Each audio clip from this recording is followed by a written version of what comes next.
Hey, this is Deborah with Redirecting, and I'm going to be talking about a very serious subject matter. It's called the future. Well, the future is no laughing matter, family. There's a lot of news circulating that the dollar is on its way out, and for many of us, that is a cause for concern. Unfortunately, not everyone takes that news serious. Not everyone takes it serious. Some of you think it's nothing to be concerned about. I remember we talked to a gentleman about this many years ago, and he said, I refuse to believe that I could take my dollar somewhere here in the United States and it not be worth anything. This is what happens when you don't do your research, when you don't look at the signs of the time, and you don't heed the warnings that are being laid out there so very clear. Now, no one knows when the dollar is going to crash, but we definitely see it being devalued worldwide. There are other countries that have already opted out of the dollar. Now, you can do with what you want, do with that information what you want. You can do whatever you want with that information. You can file it under I don't care, or you can take heed, you see. Now, there are so many things that are happening as a result of the dollar devaluation.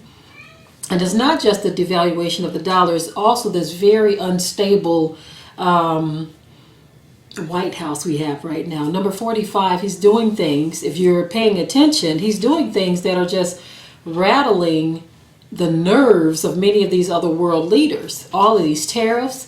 Many of you say, well, tariffs, I don't care, it's not affecting me. Yes, it is. The more we look at these tariffs and the companies that are being affected by these tariffs, then you start to see how it is affecting you.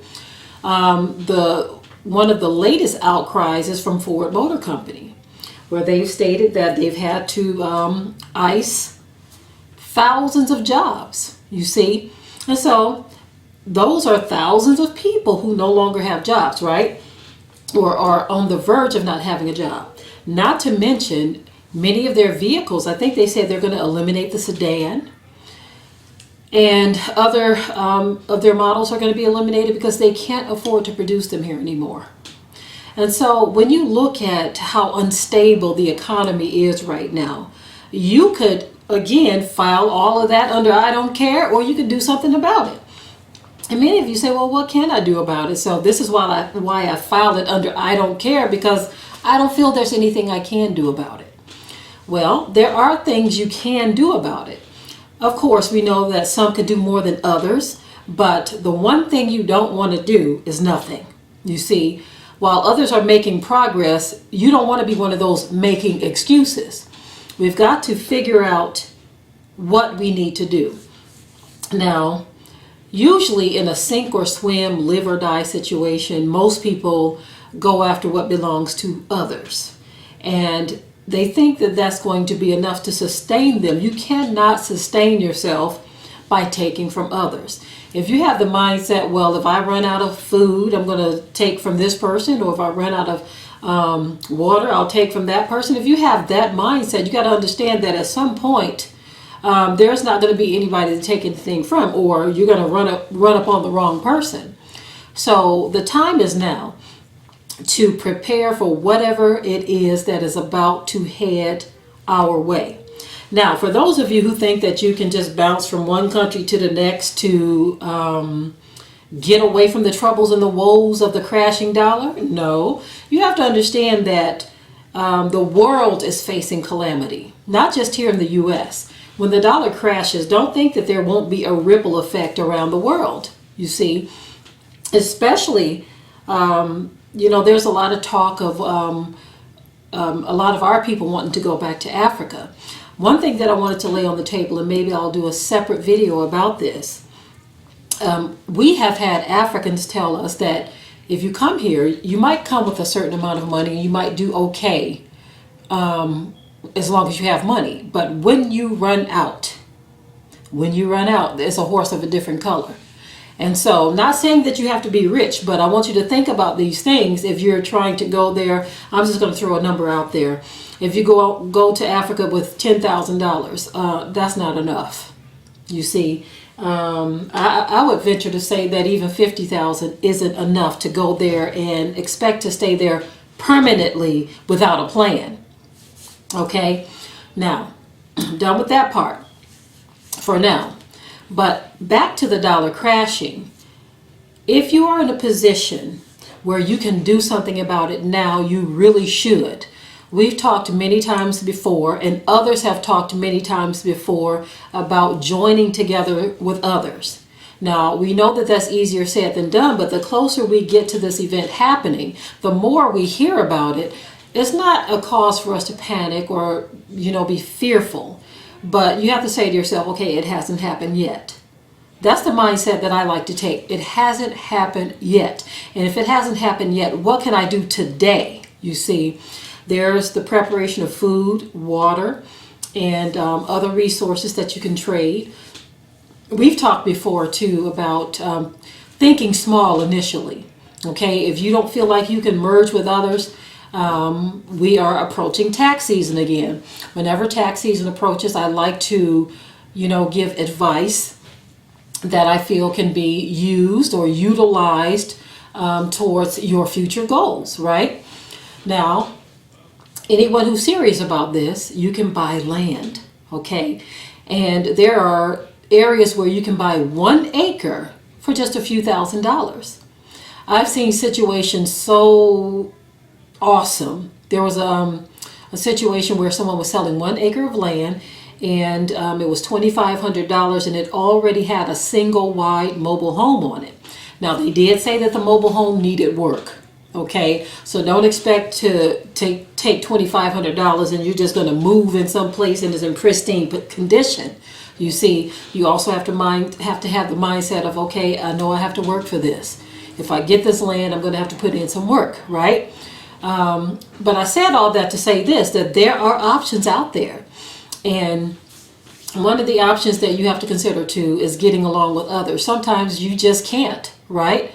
And when you think about hard times that are approaching, if we would all examine ourselves, we can just kind of cut away those things of ourselves that we know others probably couldn't tolerate. You see, everyone is so good at examining others and pointing out their flaws and saying, well, you know what, I can't deal with that. I can't deal with that. I don't know if I can deal with that, but can they deal with you? You see, when I look at, I'm going to say some of these primitive nations and some of these tribes, like down in Panama or Guatemala or areas like that, or even Papua New Guinea or Australia, some areas in Africa even. When I look at some of these tribes that don't have as much, they don't have all of the resources and all of the access that we do, many of them tend to get along a lot better. So you have to ask yourself, what is causing this rage in the West? You know what I mean?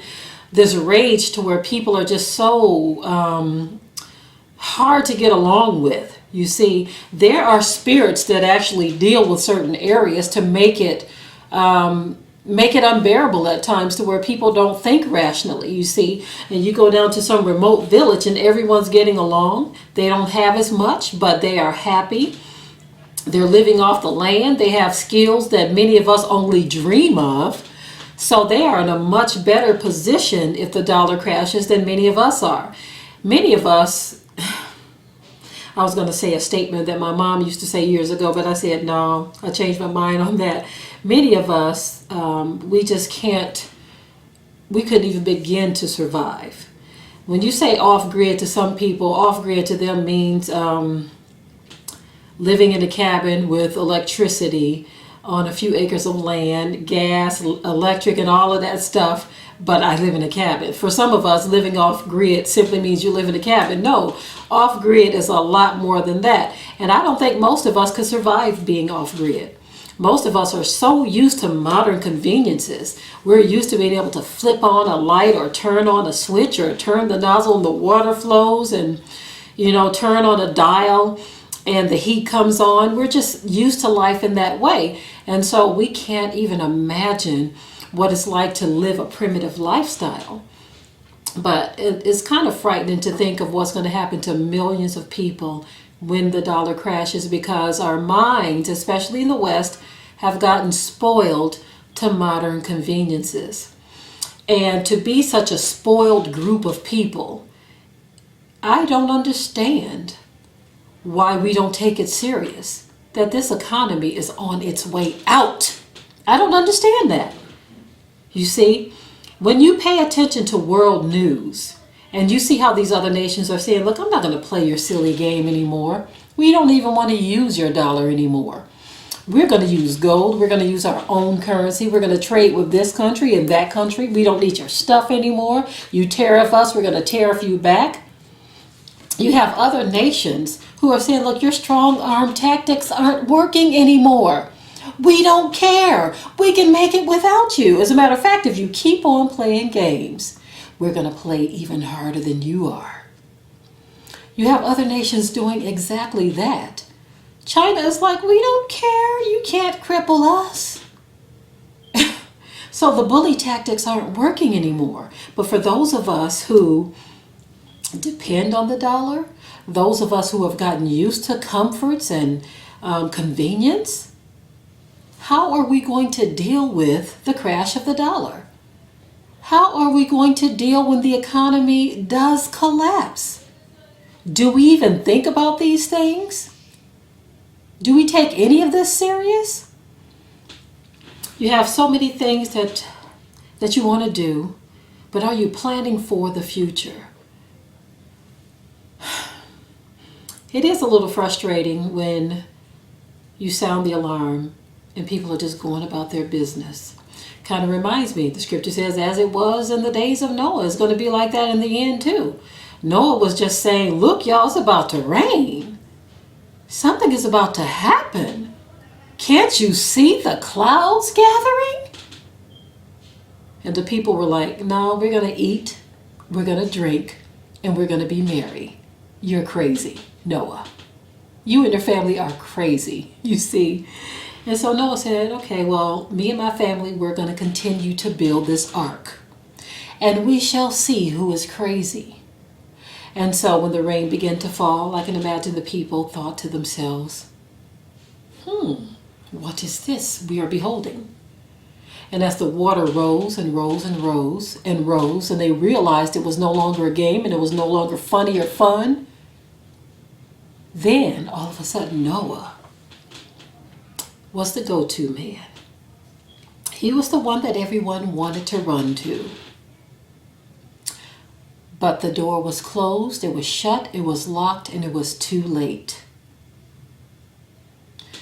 And so it behooves all of us to take life more serious than we have. Don't think of everything as a game. Playtime is over. Many of us have come to depend on the dollar. We depend on it so much so to where you don't have a plan for what happens after it is no longer usable or accepted anywhere. And so that's where self-examination comes in. Am I one of those that others can get along with? Because you're going to need somebody. From experience, we know that you just can't deal with everyone. You can't work with everyone. You can't trust everyone. That's a given. Even the Bible tells you that. Unfortunately, it is what it is, and those are one of the things that you have to take heed to. You cannot trust everyone, especially when times are hard, because it's going to be like my mom used to say, every man for himself and God for us all. That's the way it's going to be, where everyone's going to be thinking about their own selves and their own family, and they will step on you to survive. And so when things get to that point, what will your situation be? Are you going to be one of those who slept, who played, who ate, who drank, and was merry? And when the cry was made, it was too late? Or are you going to be one of those who did prepare? Are you going to be one of those who did pray and ask for direction? Because more than anything, that's what we need. We need to pray and ask for direction. We don't need to sit back twiddling our thumbs, waiting on the next person. You must do what you have to. You must do what you can for your family. You see? Can you see the clouds gathering, family? Can you see the clouds gathering? And a lot of you think that this is fear-mongering. Think about it however you want to. It is what it is. Things are changing rapidly in this world. The collapse of the dollar, we don't know how close it is. But we are seeing all the signs of the time. We are seeing all of the chaos worldwide. We are seeing the wars and the rumors of wars. We are seeing prophecy unfolding before our very eyes. And we are seeing people doing as it was in the days of Noah, scoffing and ignoring the cry that is being made. So again, I ask, where will you be in all of this when the dollar collapses? Shalom, family.